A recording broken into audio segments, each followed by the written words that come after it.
Hello everybody, it's Tim here again, here in the video, this time for another trailer reaction, this time to Joker 2, Joker Volley Deluxe, or something like that, however you say the name, which is supposed to be like a word that means like shared delusion, obviously between him and Harley Quinn. As far as the trailer goes, I thought it looked good to great. The acting looks good to great. The visuals look great. I still have some reservations about this movie. The first Joker movie doesn't really go by the comics at all, but I gave it like a 4 out of 4 because I thought it was a masterpiece movie. It worked for an Elseworlds movie. Um, this one, the trailer, I'm just writing the trailer. I think the trailer looks great. But from what I'm seeing of the actual movie, I'm still not 100% sold on this.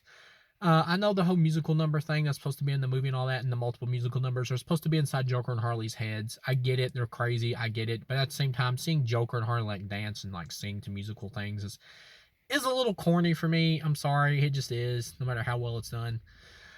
Just stylistically, that's just not something that appeals to me.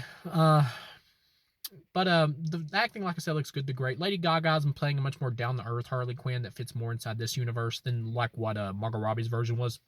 Margot Robbie's version was more of the glamorous, like super criminal Harley or whatever that fit the DCEU, the DC shared universe, and she fit Jared Leto's Joker, who's more of the glamorous, glammed up crime kingpin Joker. She fit that Joker. Um, this Harley, I feel like fits this version of the Joker and makes sense inside his universe, which is what I appreciate about it, and the fact that they're making her more low key and everything. Lady Gaga looks like she's doing a good job, and I like the design of her look and everything. I will say I wasn't blown away by her as Harley in this trailer, but it's just a trailer. But overall, she was good.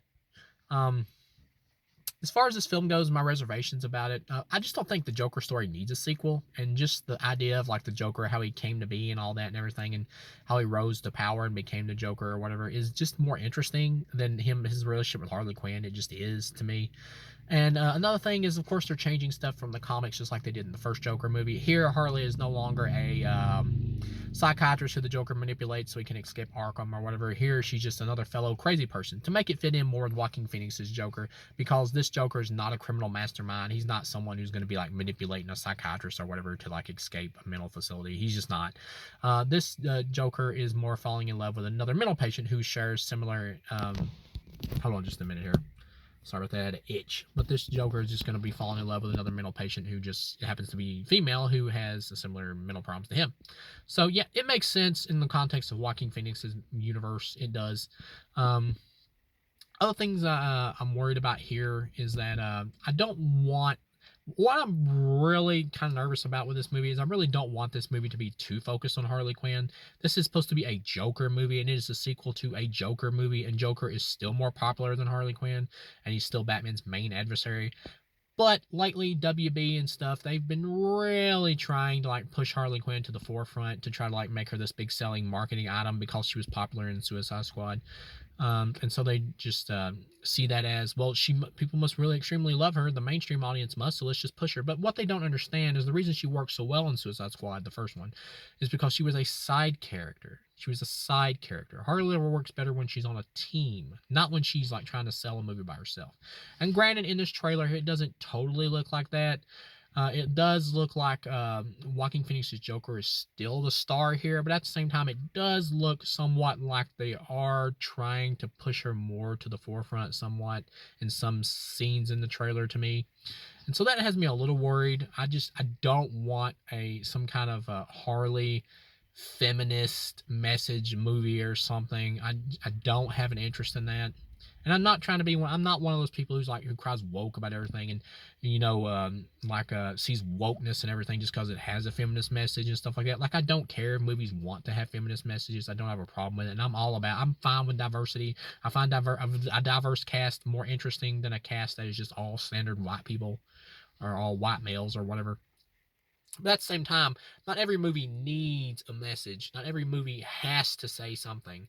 And I don't think that doing a Joker movie, you really need to like use Harley Quinn for some kind of like feminist message or something. I just really don't want that. And in today's society, a lot of movies, um, a lot of movies, or at least studios, think that people do want that, and they always try to like slap that in there in a lot of films and a lot of like geek properties at least. And it really comes down to the writing too. If the writing's good, it can pull off the message it's trying to convey, and if it's not, it won't. That's really how it is. And I would say that does have me a little worried because of today's climate. Um, but yeah, like I said, Harley works better when she's on a team, and when she works better and she's more interesting when she's the Joker's sidekick. She just is. In Birds of Prey, when they try to make her the center of attention or whatever in that movie, it doesn't work as well. That movie's still not terrible. Like, it's all right to me. It's all right. I used to like it more, but it's just all right watching it now. It's fine. Margot Robbie does a good job in it, but at the same time, that character works way better when she's on a team. That movie, The Birds of Prey, were there, but they just tried to focus the whole thing on Harley pretty much, and it just doesn't work as well as when she's with the Joker. She's just more interesting as the Joker's sidekick, as the abusive relationship character, than when they try to like push her to the forefront and make her a star. I know some fans will argue against that, saying that she has great comics with her and Ivy or whatever, or solo comics. Well, even with her and Ivy, she's still working off someone. But they might try to argue like she has some great solo comics or whatever. That may be true. I haven't read all of her comics.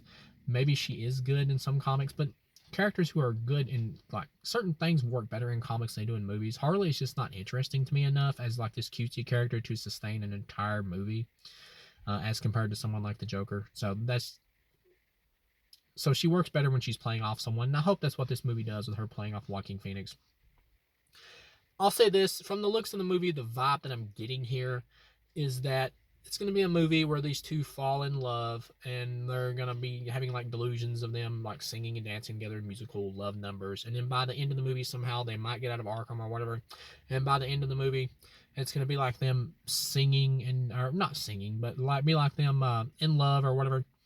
And then Joker's gonna feel threatened by Harley for some reason, because at some point in the trailer you see her like holding a gun against him. So I'm getting the idea that this movie's going to end in the third act climax with maybe Joker feeling like she's trying to upstage him or whatever and steal his limelight, and that's in that he actually kills her. I get the idea that Joker will probably kill Harley at the end of this movie, and that the scene in the trailer you see where he's kind of like crying out in the rain or whatever when he's back in the nut house, so that's actually the end of the movie.